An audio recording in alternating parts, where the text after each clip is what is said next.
5:17 hours, northern Arabian Sea.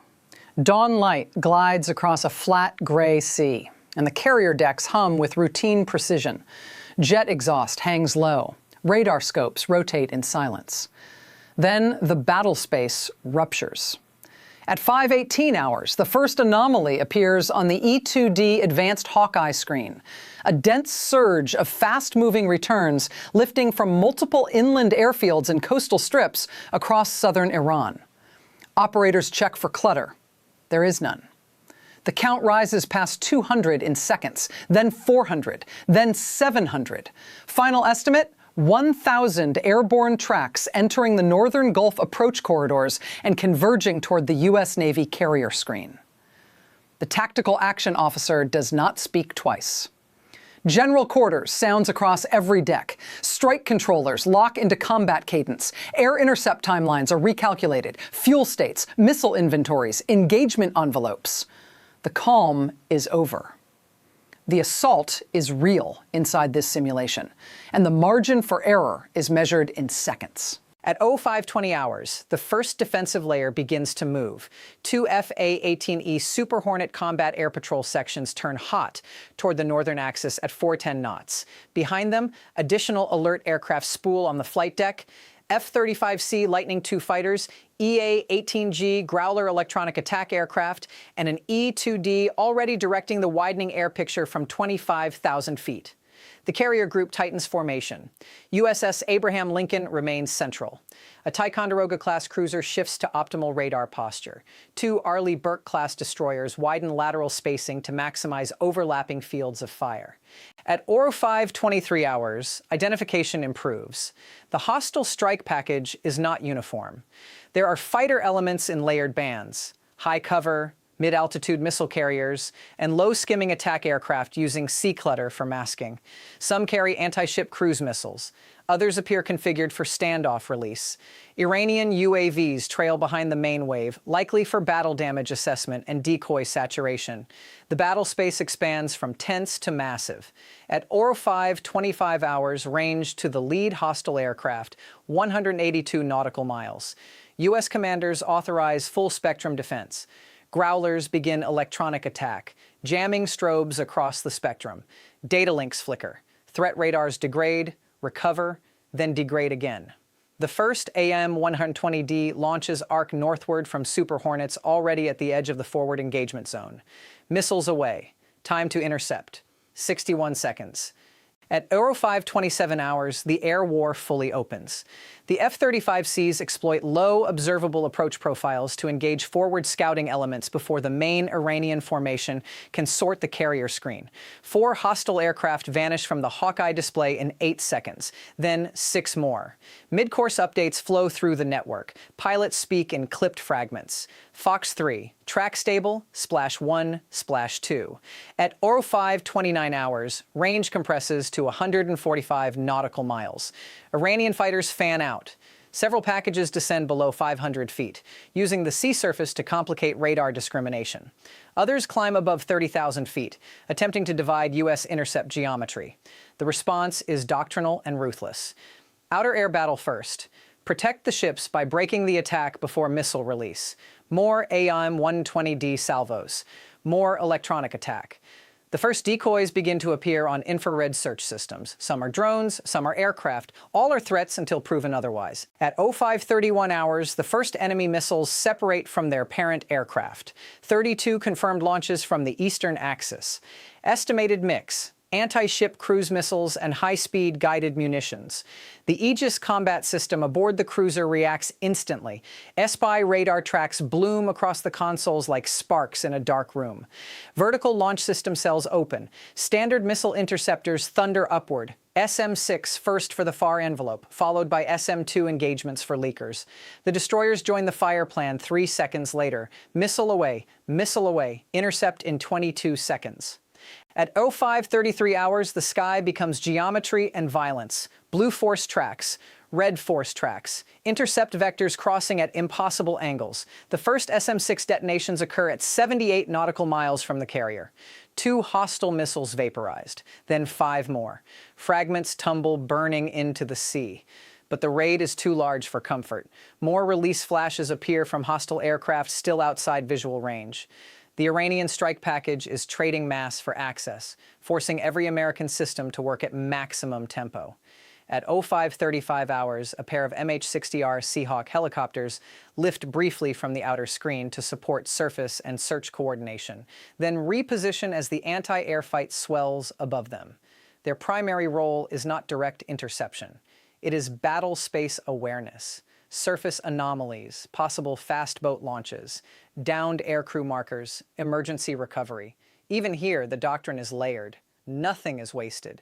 At 05:37 hours, another wave of incoming weapons enters the mid-zone. Range, 46 nautical miles. Aegis ships continue firing. ESSM Block II missiles leave the launchers in fast succession to handle maneuvering cruise missile threats. The battle rhythm sharpens into raw procedure. Detect, assign, engage, re-engage. The carrier turns slightly into the wind. Not for launch now, but to preserve flight deck options if recovery or emergency sortie becomes necessary. Damage control parties stand by in full flash gear below deck.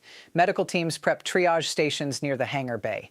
At 05:40 hours, the first hostile aircraft reach visual range of forward U.S. fighters. Contrails slash across a whitening sky. One Iranian fighter breaks hard left, attempting missile lock through electronic clutter. An F-35C answers with a high off-bore sight shot. Direct hit. Another hostile jet descends toward the sea and disappears in flame. Yet the numbers remain staggering. Dozens are destroyed. Hundreds remain. The simulation of saturation is the point. Can the defense absorb the mass and keep the carriers alive? At 05:43 hours, hostile munitions leak through the outer layer. 4 cruise missiles survive long enough to enter 18 nautical miles. The destroyer on the western screen fires another ESSM Ripple. 2 kills, 1 near miss. 1 missile continues inbound at wavetop altitude, weaving through chaff. Phalanx CIWS mounts rotate to bearing and elevate. The sound begins as a mechanical growl, then a scream of metal. Thousands of rounds per minute carve a bright tunnel through the dawn. The incoming missile shatters 1.7 nautical miles from the ship. Fragments hammer the water like steel rain.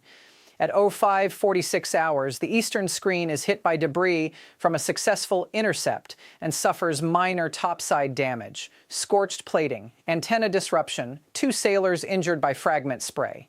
The ship stays fully combat capable. Fire teams extinguish a localized blaze in under 90 seconds. No propulsion loss, no radar collapse. The formation holds. At 05:49 hours, the second major Iranian strike element arrives from the northeast, attempting to exploit depleted intercept inventories and operator fatigue. It fails to find either. Carrier air wing controllers reroute surviving CAP assets and launch additional fighters from the deck under compressed emergency sequencing. Catapults fire in rapid cadence. Nose up, afterburner, gone. Each jet that leaves the deck pushes the defensive line farther outward. At 05:52 hours, the violence peaks. The sky erupts. 12 impacts, simultaneous detonations. Most are interceptions. Some are aircraft kills. 1 hostile missile breaks apart so close to the cruiser that the shockwave ripples across open deck stations. Another detonates inside the terminal layer after a CIWS burst and rains jagged fragments across the sea lane. The air smells of burned propellant and salt. At 05:54 hours, the Iranian formation begins to fracture. Coordinated axes degrade into isolated attack runs. Electronic warfare has broken timing. Interceptors have broken cohesion. Pilots who survived the outer missile wall are now entering the densest defensive pocket on the planet. Fighters above, standard missiles and ESSMs ahead, 5-inch gun airburst options available, and Phalanx waiting beneath it all. Missiles away. Impact in 14 seconds. Direct hit. At 05:57 hours, the tally turns brutal. By current count, 146 hostile aircraft destroyed or mission killed, 39 inbound missiles intercepted by shipboard systems, 17 more neutralized by fighters before terminal release. Iranian UAVs attempting to descend for assessment are cut apart by layered fire. Several simply vanish from the tactical display under jamming and kinetic attack. The sea below is littered with burning fuel slicks, floating wreckage, and falling metal. At 06 hours, a final concentrated salvo pushes toward the carrier center line from 9 nautical miles. This is the most dangerous moment, too close for comfort, too late for hesitation. The destroyer on the inner ring launches the last pair of ready ESSMs from its selected battery. One intercepts cleanly. The second missile fragments the target but does not fully kill it. The remnant continues, smoking and unstable. Phalanx opens. Then the cruiser's Phalanx joins. Twin cones of tungsten rip into the threat. The missile obliterates 2,100 yards short of USS Abraham Lincoln. At 06:03 hours, another hostile aircraft attempts a direct penetration run through the chaos. It never reaches release range. A Super Hornet drops from high cover and fires. The fighter disappears in a white-orange flash. Seconds later, a second hostile jet turns away, trailing black smoke. The strike package is no longer an attack. It is a retreat under pressure. At 06 hours, combat search markers appear on the tactical net. Downed enemy pilots, possible life rafts, secondary fires at sea. One U.S. helicopter is tasked for overwatch only. Recovery priorities remain American sailors and battlespace security. Aboard the damaged destroyer, corpsmen stabilize the 2 injured topside crewmen. Both live. No fatalities reported on any U.S. ship.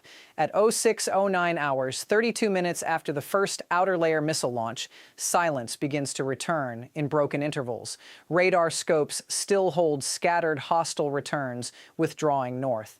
U.S. fighters do not overextend. The mission remains unchanged. Preserve the carriers, preserve the formation, keep the strait open. Every surviving aircraft is counted. Every damaged sensor is logged. Every launcher cell is audited. At 06:12 hours, the formal damage assessment begins. One destroyer has superficial topside damage and localized comms degradation. A cruiser reports minor shock effects, no combat loss. USS Abraham Lincoln remains fully operational. Flight deck intact, catapults functional, air wing capable. Across the carrier group, U.S. casualties stand at 0 killed, 7 wounded, 2 from fragments, 5 from secondary deck accidents during maximum tempo operations. All are evacuated to shipboard medical teams within minutes. 38 minutes after initial contact, silence. Not peace, silence. Smoke hangs above the water in long black seams. Recovery crews move with disciplined urgency. Fire parties inspect hotspots. Aviation ordnance teams rearm surviving fighters. Intelligence specialists begin reconstructing the enemy raid. Launch timing, route design, decoy usage, weapon mix, command patterns. The sea carries evidence in every direction. Shattered fuselages, broken fins, scorched flotation gear, and drifting fragments from missiles that never reached their target. The carrier strike group remains where it began, bloodied at the edges, structurally intact at the center. In the arithmetic of naval combat, that fact overwhelms every other statistic. The tactical lessons were immediate. Mass alone does not guarantee penetration when layered naval air defense remains synchronized across air, surface, and electronic domains. The Iranian strike package attempted a classic saturation solution: high-volume, multi-axis approach, mixed altitude profiles, and decoy support designed to exhaust interceptors and overload decision cycles.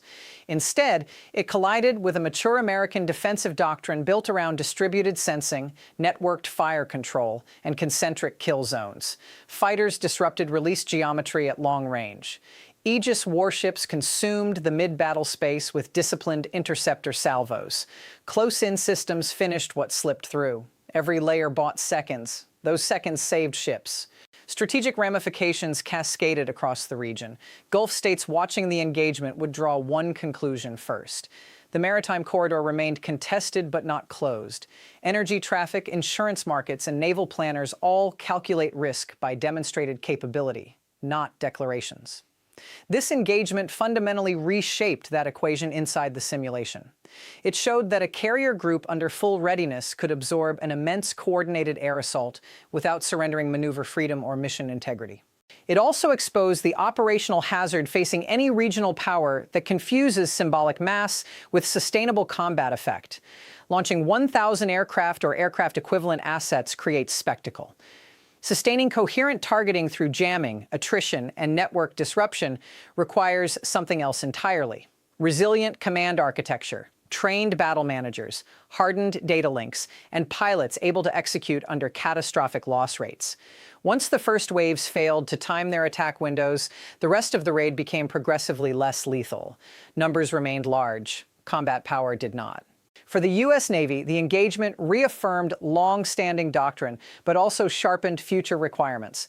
Magazine depth matters. Interceptor efficiency matters. Deck cycle resilience matters. So does crew endurance under saturation conditions that compress dozens of lethal decisions into minutes. A carrier strike group is not simply a floating airfield. It is a mobile, layered combat organism, radars, aircraft, missiles, guns, damage control teams, medical teams, and command networks fused into a single survival machine. The raid proved that any weakness in that organism would have been fatal. It also proved that on this day, none appeared. Regional military staffs would study the intercept timelines for years. The first kills occurred well beyond visual range. The decisive defense occurred between 80 and 15 nautical miles. The emotional memory, however, would belong to the terminal layer. Phalanx screaming at sea-skimming threats, while the horizon burned with falling aircraft. That is where doctrine becomes faith or failure. Here, it became neither. It became demonstrated competence under pressure. In Tehran, the shock would not come from the number launched.